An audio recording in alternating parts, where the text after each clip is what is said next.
आइए शुरू करते हैं। भारतीय संविधान एवं राज्य व्यवस्था के अंतर्गत नागरिकता यानी सिटीजनशिप से संबंधित महत्वपूर्ण प्रश्नों का प्रैक्टिस सेट। दोस्तों, प्रश्नों पर आने से पहले आइए थोड़ा सा नागरिकता के बारे में जान लेते हैं। तो भारतीय संविधान एकल नागरिकता प्रदान करता है। भारतीय संविधान में नागरिकों को एकल नागरिकता प्रदान की गई है और भारत के प्रत्येक नागरिक की केवल एकल नागरिकता या एक नागरिकता है, वो है भारत की नागरिकता। अमेरिका की तरह संघ और राज्यों की दोहरी नागरिकता भारत में प्रचलित नहीं है। दोस्तों, नागरिकता संबंधी जो प्रावधान है वो भारतीय संविधान के भाग 2 में अनुच्छेद 5 से 11 तक वर्णित हैं। तो याद रखिएगा, भारतीय संविधान के भाग 2 में अनुच्छेद 5 से 11 तक में नागरिकता के संबंध में प्रावधान किया गया है और अनुच्छेद 11 के तहत संसद को नागरिकता के अधिकार का विधि द्वारा विनियमन करने की शक्ति है और इस शक्ति का प्रयोग करते हुए संसद द्वारा भारतीय नागरिकता अधिनियम 1955 पारित किया गया है, जिसमें वर्तमान नागरिकता संबंधी विधि भी दी गई है। तो याद रखिएगा, भारतीय नागरिकता अधिनियम 1955 बाद में संशोधित भी हुई। उसके द्वारा भारतीय नागरिकता प्राप्त करने संबंधी प्रावधान किए गए हैं। तो कैसे भारतीय नागरिकता प्राप्त की जाती है? तो दोस्तों, आप जान लीजिए कि यथा संशोधित भारतीय नागरिकता अधिनियम द्वारा भारतीय नागरिकता निम्न तरीकों से या कुछ ऐसे तरीकों से प्राप्त की जा सकती है। कैसे? तो पहला है जन्म द्वारा, दूसरा रक्त संबंध या वंश क्रम के द्वारा, तीसरा रजिस्ट्रीकरण यानी पंजीयन के द्वारा, चौथा देशीकरण द्वारा, पांचवा किसी भूभाग के भारतीय भूभाग में सम्मिलन द्वारा। तो ये जो है, जब संशोधन हुआ भारतीय नागरिकता अधिनियम 1955 के द्वारा, तो इसमें ये प्रावधान किया गया कि भारत की नागरिकता इन 5 प्रकारों से प्राप्त की जा सकती है: जन्म द्वारा, वंश क्रम द्वारा, रजिस्ट्रीकरण द्वारा, देशीकरण द्वारा या किसी भूभाग के सम्मिलन द्वारा। अब आइए इसके बाद प्रश्नों पर आते हैं। पहला प्रश्न है, भारत के संविधान के किस भाग में नागरिकता से संबंधित प्रावधान किए गए हैं? तो आप जानते हैं, भाग 2 में अनुच्छेद 5 से 11 तक। भाग 2 में आर्टिकल 5 to 11 में नागरिकता संबंधी प्रावधान किए गए हैं। अगला प्रश्न है, भारतीय संविधान निम्न में कौन सी नागरिकता प्रदान करता है? दोहरी नागरिकता, एकल नागरिकता, उपरोक्त दोनों या कोई नहीं? तो आप जानते भी हैं कि भारतीय संविधान में एकल नागरिकता का प्रावधान किया गया है और भारत के प्रत्येक नागरिक की केवल एक नागरिकता है, वो भारत का ही नागरिक है। अगला प्रश्न है, भारतीय नागरिकता नहीं प्राप्त की जा सकती है: जन्म द्वारा, देशीकरण द्वारा, किसी भूभाग के सम्मिलन द्वारा या भारतीय बैंक में धन जमा करके। तो याद रखिए दोस्तों, भारतीय नागरिकता जिन तरीकों से प्राप्त की जा सकती है उनमें जन्म द्वारा, वंश क्रम के द्वारा, पंजीयन द्वारा, देशीकरण द्वारा और किसी भूभाग के सम्मिलन द्वारा है। इसमें भारतीय बैंक में धन जमा करके भारतीय नागरिकता प्राप्त नहीं की जा सकती है। अगला प्रश्न है, किस देश में दोहरी नागरिकता यानी पॉलिसी ऑफ डुअल सिटीजनशिप का सिद्धांत स्वीकार किया गया है? भारत, कनाडा, ऑस्ट्रेलिया या संयुक्त राज्य अमेरिका? तो सही उत्तर है संयुक्त राज्य अमेरिका में। दोस्तों, आप जान लीजिए कि भारत में जो है एकल नागरिकता का प्रावधान है, जबकि दोहरी नागरिकता का सिद्धांत संयुक्त राज्य अमेरिका में स्वीकार किया गया है। वहाँ प्रत्येक नागरिक दोहरी नागरिकता प्राप्त करता है, एक तो संयुक्त राज्य अमेरिका की नागरिकता और उस राज्य की नागरिकता जिसमें वो निवास करता है। तो याद रखिएगा, अमेरिकी संघ में दोहरी नागरिकता का प्रावधान है। अगला प्रश्न है, निम्न में से कौन नागरिकता के अर्जन के लिए शर्तों को नियत करने में सक्षम है? चुनाव आयोग, राष्ट्रपति, संसद और राज्यों की विधानसभाएं या फिर संसद? तो सही उत्तर है संसद। दोस्तों, नागरिकता के संबंध में जो विधि बनाने की शक्ति है वो संसद को प्राप्त है। तो भारतीय संविधान के अनुच्छेद 11 में ये स्पष्ट भी किया गया है कि संसद को नागरिकता के संबंध में विधि बनाने की संपूर्ण शक्ति है। अगला प्रश्न है, देखिए, ये है कि भारत के संदर्भ में निम्नलिखित कथनों पर विचार कीजिए। भारत में केवल एक ही नागरिकता और एक ही अधिवास है। और जो व्यक्ति जन्म से नागरिक हो केवल वही राष्ट्राध्यक्ष बन सकता है। जिस विदेशी को एक बार नागरिकता दे दी गई किसी भी परिस्थिति में उसे इससे वंचित नहीं किया जा सकता है। तो इनमें से कौन सा कथन सही है? सही उत्तर केवल एक हो जाएगा। क्या?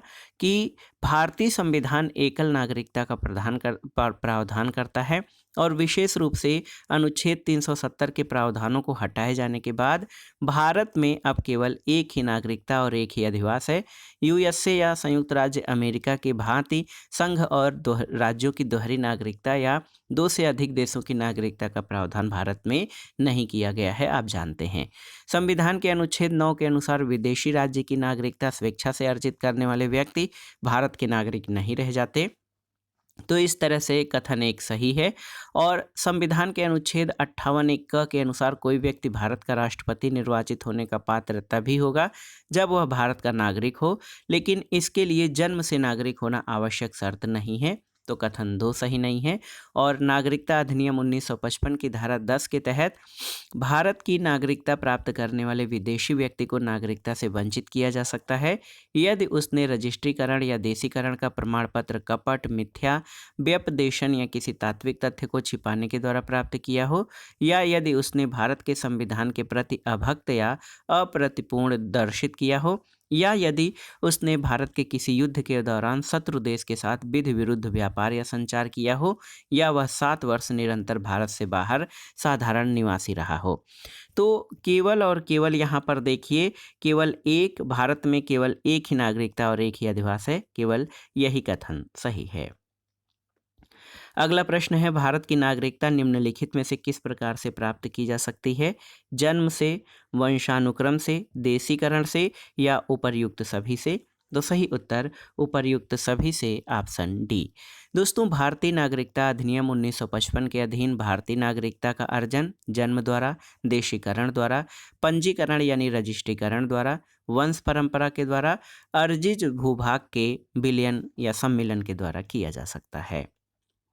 अगला प्रश्न है, भारत में नागरिकता प्राप्त करने का नियम कौन बनाता है?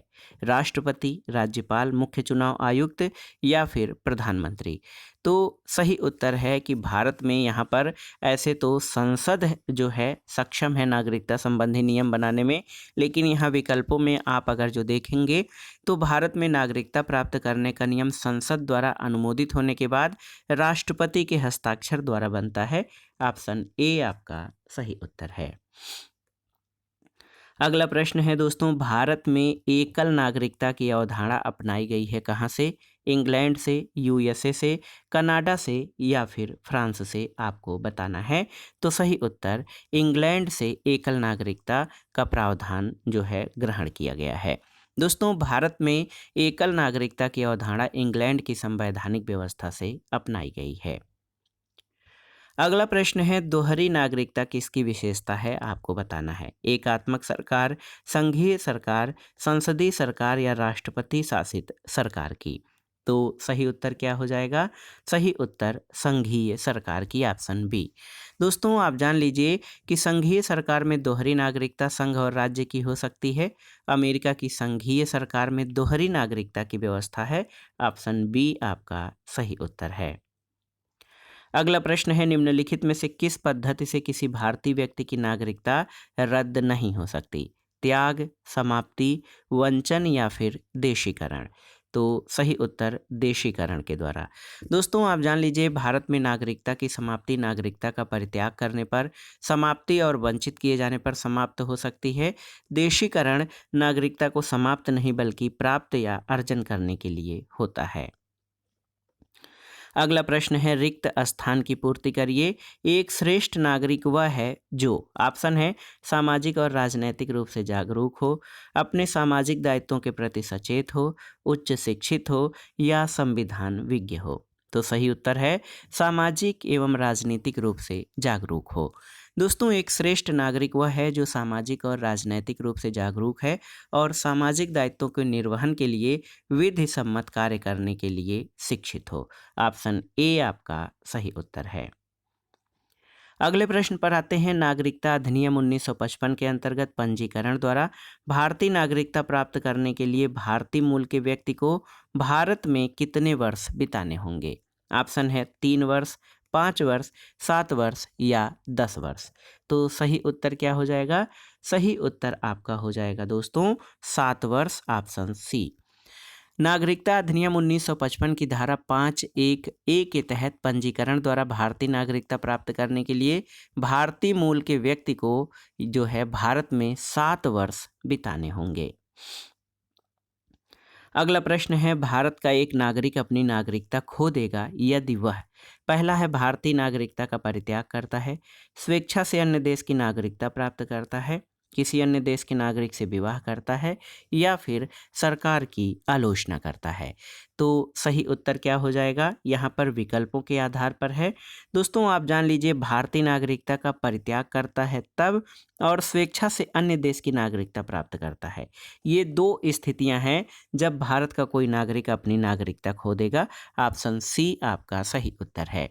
दोस्तों भारत के नागरिक की नागरिकता का लोप कई दशाओं में हो सकता है। एक तो भारतीय नागरिकता का परित्याग करने की दशा में, और दूसरा यदि वह व्यक्ति स्वेच्छा से अन्य देश की नागरिकता ग्रहण कर ले, जबकि सरकार की आलोचना करने और अन्य देश के नागरिक से विवाह करने के कारण किसी भारतीय नागरिक की नागरिकता का लोप नहीं होता है।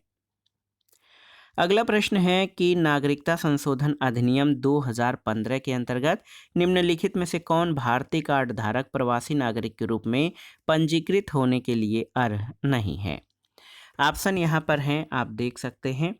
एक, अवयस्क बच्चा जिसके अभिभावक भारतीय नागरिक हैं, भारतीय नागरिक की विदेशी मूल की पत्नी, वे भारतीय जो विभाजन के उपरांत पाकिस्तान प्रवासी हो गए, और चौथा है एक व्यक्ति का परपोता परपोती जो दूसरे देश का नागरिक है किंतु जिसके पितामह पितामही मातामह मातामही संविधान लागू होने के समय भारतीय नागरिक थे। तो दोस्तों इसमें आपसे पूछा गया है कि कौन जो है संविधान संशोधन अधिनियम 2015 के तहत भारतीय कार्ड धारक प्रवासी नागरिक के रूप में पंजीकृत होने के लिए एलिजिबल नहीं है। तो वो भारतीय जो विभाजन के उपरांत पाकिस्तान प्रवासी हो गए थे। ऑप्शन सी आपका सही उत्तर है। दोस्तों आप जान लीजिए, ये बहुत ही महत्वपूर्ण प्रश्न है आपके समझने के लिए भी। नागरिकता संशोधन अधिनियम 2015 के अंतर्गत भारतीय कार्ड धारक प्रवासी नागरिक के रूप में पंजीकृत होने के लिए जो लोग अर्ह हैं उसमें एक अवयस्क बच्चा जिसके माता पिता में से दोनों या कोई एक भारतीय नागरिक है, दूसरा है कि भारतीय नागरिक की विदेशी मूल की पत्नी अथवा भारतीय कार्ड धारक विदेशी नागरिक की विदेशी मूल की पत्नी, और तीसरा है एक व्यक्ति का परपोता परपोती जो दूसरे देश का नागरिक है किंतु पितामह पितामही मातामह मातामही संविधान लागू होने के समय अथवा बाद में किसी समय भारतीय नागरिक थे।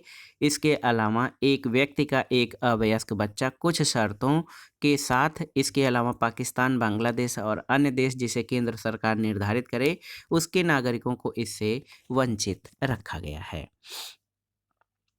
अगला प्रश्न है, नागरिकता संशोधन विधेयक 2019 कब पारित किया गया? तो यहाँ पर तिथि आपको बतानी है।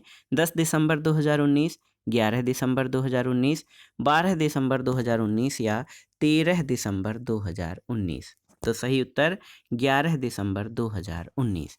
दोस्तों नागरिकता संशोधन विधेयक 2019 लोकसभा में 9 दिसंबर 2019 को प्रस्तुत किया गया और उसी तिथि को लोकसभा से पारित किया गया।